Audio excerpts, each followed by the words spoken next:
निजामुद्दीन के तबलीगी जमात के मुख्यालय ने महामारी के मरकज के नाम से अपनी पहचान बनाई है। दिल्ली पुलिस की क्राइम ब्रांच ने इसके मौलाना की क्राइम कुंडली तैयार कर ली है।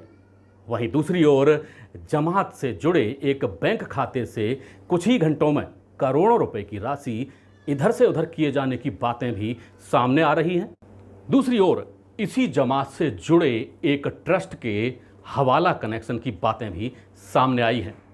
देखिए रिपोर्ट। महामारी के मरकज के मामले में दिल्ली पुलिस की जांच जैसे जैसे आगे बढ़ रही है, वैसे वैसे नए और चौंकाने वाले खुलासे हो रहे हैं।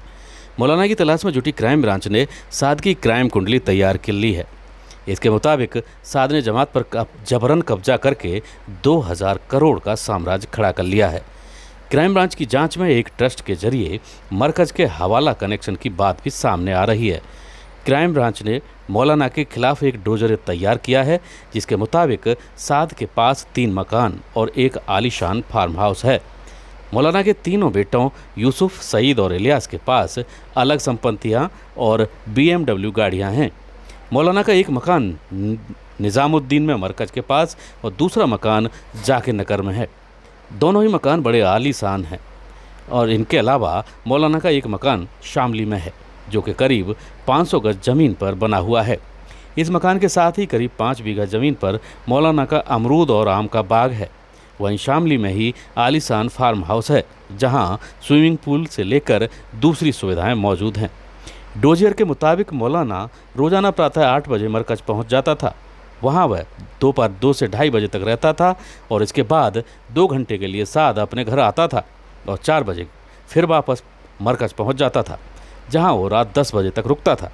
मौलाना के उत्तराधिकारियों में मरकज बस्ती निजामुद्दीन निवासी उसका बड़ा बेटा मोहम्मद यूसुफ, मझला बेटा मोहम्मद सईद और छोटा बेटा मोहम्मद इलियास हैं। इनमें से तबलीगी जमात के बैंक खातों को साद के बेटे यूसुफ और इलियास संभालते हैं। वहीं मौलाना का भांजा ओवैस जमात की फंडिंग के काम को प्रमुख रूप से देखता है। जांच एजेंसियों को संदेह है कि विदेशी फंडिंग के जरिए ही मौलाना साद ने 2000 करोड़ रुपए की निजी संपत्तियों का साम्राज्य खड़ा किया है। डोजियर में साद के सबसे करीबी रिश्तेदार अब्दुल रहमान का भी जिक्र है। मौलाना अब्दुल रहमान जाकिर नगर वेस्ट में अबू बकर मस्जिद के पास स्थित 6 मंजिला इमारत में रहता है। मरकज से मौलाना की निजी कमाई में और भी 2 लोग उसके अहम राजदार हैं। इनमें पहला नाम हाजी मोहम्मद यूनुस का है।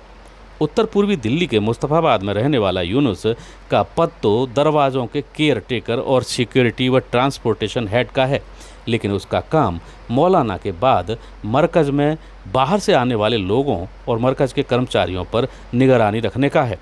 दूसरा नाम मौलाना मुफ्ती शहजाद का है। शहजाद फ़िलहाल क्वारंटाइन है और मौलाना के साथ इसका नाम भी FIR में शामिल है।